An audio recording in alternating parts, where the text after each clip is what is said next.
Audible Sessions. Welcome to Audible Sessions. I'm Robin Morgan Bentley, one of the producers of the show. Audible Sessions is a chance to spend some time with authors and narrators and find out what makes them tick. In this episode, I spoke to the actor Colin Morgan.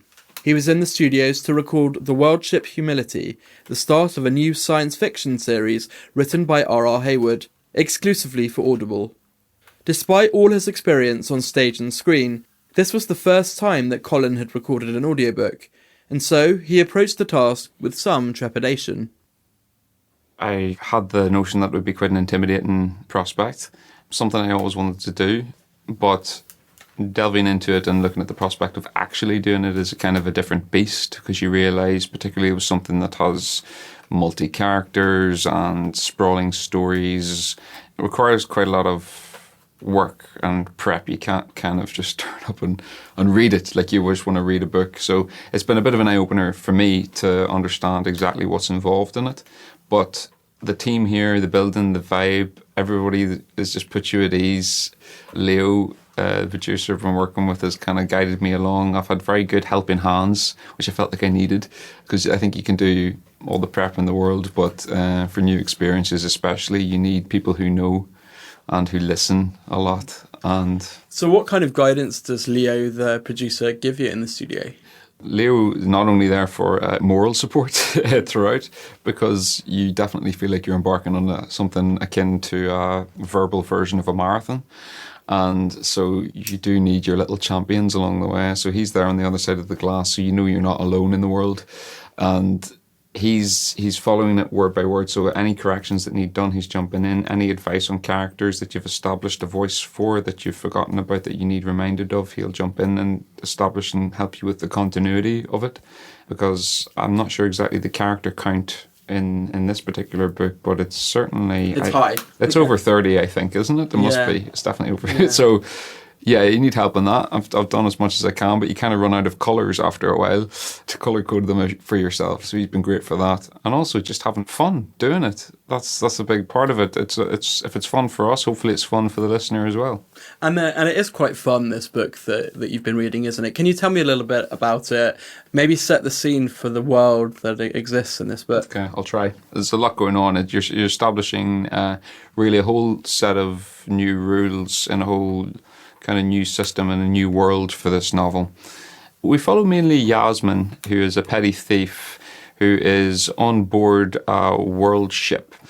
Inhabitants of Earth had to leave and established a series of worlds on board ships in space, which are all kind of represented as nations. So you've got the World Ship Humility, the one that we're based on. You've got other ones, the World Ship Abstinence, various other ones, and they're all existing. So we follow mainly on the World Ship Humility, following Yasmin as this petty thief on board, surviving, wanting to score big, get money, which is in the form of credits on board the ship, to go have fun, have a bit of a life. She's originally from a place called the L4s, as the ship's constructed on, I think, 40 levels. The lower 4 levels are the place that is the darkest places, the slums, where people are underprivileged and aren't registered as everyone else is on board and aren't policed. So the police don't even go down there. That's where she's from. And she goes up to the other levels, steals, brings the objects down, gets credits for them. That's her main story. We also follow Sam Gablinski, who works in one of the shuttles. So he's in the docking stations, like working for ships coming on and off. And he's a little bit of a, I guess you could call him like a bit of a nerd or a bit of a geek or a bit of a shy guy. And again, he's a bit like Yasmin in the fact that he's a bit lost and he's a bit looking for something more. And you get that impression, I think, with a lot of people on the ship. Those are the two sort of main people I think that we follow throughout. But as I mentioned before, you've got a whole host of other complicated, systematic, political issues going on as well as very dark stories running alongside it too. You've kind of got a mixture of like action, comedy, darkness, sprawling story, and a sort of intrepid adventure. Is this the kind of book that you would pick up and read? Yeah, I mean, I'm a fan of really good stories, And if it grabs you or it interests you or it pulls you along, then in my book, it's a good book.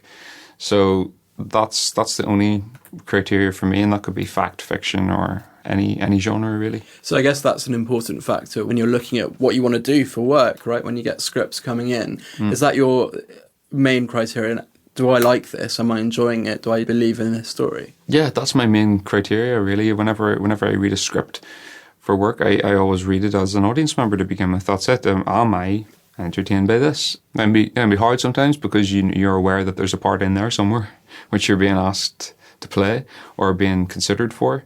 So you kind of have to shutter that off a little bit and not be blinded by the kind of forest for the trees thing. You have to really look at the forest first. And then there's a tree in there that you have to be. And on maybe your second read or third read, you might look at that and see what its details are. But I think first and foremost, it's like reading a book for the first time. You want to try and experience it sort of untainted as much as possible with no expectations, which can be hard because you often get a lot of the details beforehand of who's involved, what the outline of it is.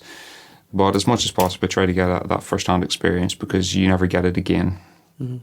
And how did you get into this game? If you sort of rewind the clock, were you a child or a teenager that was performing, that was acting? Were you an actor at school? Or is it something that came a bit later? Can you pinpoint individuals along the way that have guided you? Tell me a bit about how you got here. I'd describe acting as a natural instinct, really, for me. There was no defining moment. There was no sort of individual who I looked at and thought, yes, that's what I want to be. It was just something I just sort of did. And that took the form of, either performance or reading or whatever it was that involved, I guess, an element of performance. I was just naturally drawn to and interested in. And of course that leads to doing things at school, your plays and poetry readings, whatever it is, or writing your own things and performing them in front of people and seeing the reaction it can have from people is really interesting. If kids aren't maybe the most confident in life, sometimes if you're able to be really creative in private and deliver it publicly under a different guise, it can be really sort of exhilarating.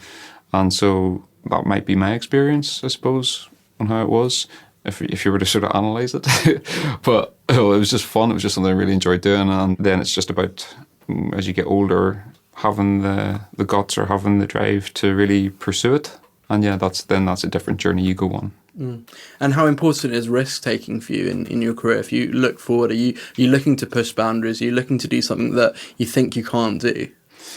My main rule would be to choose things that I'm afraid of, that I know I can't do, that I have no answer for. I love not knowing how I would do something, because I think it's a really good starting point. If you read something and you have a part and you go, yeah, I know exactly how to do that, I've done that before. Where do you go from there?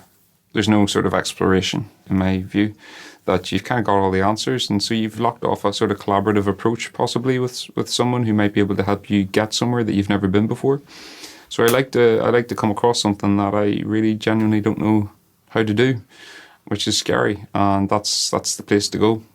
The day that you got the call saying that Merlin was going to happen, and presumably that was a big moment for you, did you have that feeling of dread of what have I signed up for here? How am I going to do it? Yeah, always. Every project, everything I've ever had, I've never really thought, yeah, going to be able to do that, okay. Right. So for any project I've done, there's always that fear, that element of, I have no idea how I'm going to do it. What if you fail? What if it tends to be the negative things that you think about. And then when you get into it and you work with people and you get to see the team that's there for you, because yes, you got to come and you got to be prepared, but also it's not just you that makes a drama. Yes, people see you on the screen, but hell of a lot of people go into getting it there. Once you realise you've got this network of people who in this business are so skilled and so talented and so nice as well, that you start to feel a little bit more okay, that it's not all on your shoulders. I guess that's maybe something that's a bit more challenging or exposing about an audiobook. You've got your producer or director, you've got Leo or an equivalent. Yeah. But ultimately, it's just the two of you in a room, right? It's you and a microphone. Is there something more daunting about that than, say, being on stage with a full company? Yeah, actually, Leo said it perfectly, I think maybe on my first day, about the challenges of doing an audiobook. That when you, as an actor, maybe get a job on film or TV or a play, you have your role to do, which is just do the role and work on that. For an audiobook, you are, as Leo said, the director for yourself. You're also the casting director because you have to cast all these different roles in your head of who they could possibly be. You then are the actor. And you're also the narrator and this kind of script supervisor in a lot of respects by scanning the script and looking, reading it all at the same time. And then you have to perform it. You have to do all that. So in that respect, it's kind of a multidisciplinary project, which demands quite a lot of you. If you want to do it right and you want to get the most out of it and you want to challenge yourself. And again, going with that notion of being afraid of something and not knowing, again, it was a territory I thought, yeah, bring it on. Give it a go. Yeah. And I know that you're a big audiobook listener and an Audible customer as well. So can you recommend a few audiobooks that you've enjoyed recently for those that are listening? Really enjoyed American Gods, the dramatised version of it that they did. Neil Gaiman's world is so expansive that to bring it to your ears off the page is a big challenge, and to rise to that challenge and do it so successfully, I think for me was extremely rewarding. Having read the book, it just sucked me right in. Matt Haig's The Humans was great as well. He's someone who's able to take real life issues, put them into a scenario that both entertains and touches and gets to your heart and your core in a way that is universal.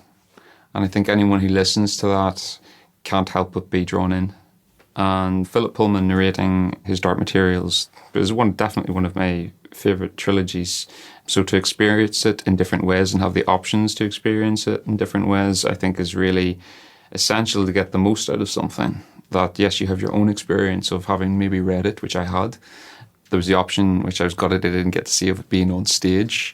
And this brilliant audio adaptation of it is a new way to hear it from Philip himself as well, who has a brilliant voice for his work. It's the way to hear it. You're hearing it from the man who created it. And then last question, are there any books that you love, maybe classics or things that you read as a kid, that you'd love to come and spend a week recording in the studio?